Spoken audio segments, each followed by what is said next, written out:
Good evening. The West Indies players are now back home after a most disastrous tour of New Zealand, where they failed to win a single game.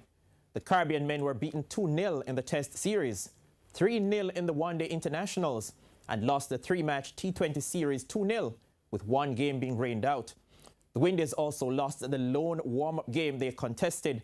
Now, a similar scenario inflicted the West Indies in the 1999-2000 tour, where they also came up empty-handed.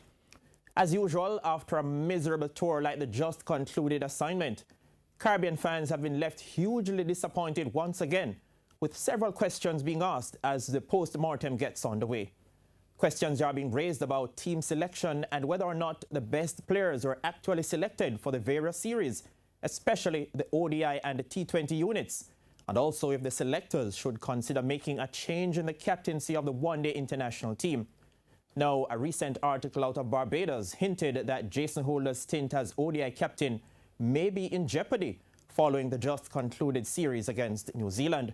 His record as ODI captain is far from flattering, with 11 wins and 34 defeats in 49 matches.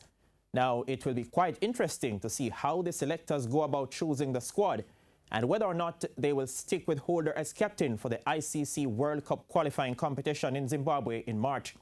It will also be interesting to see if the players like Kieron Pollard, Sunil Narine and the Bravo brothers, Dwayne and Darren, will be selected if they are available, having missed recent series for various reasons. I'm Spencer Darlington. Good evening.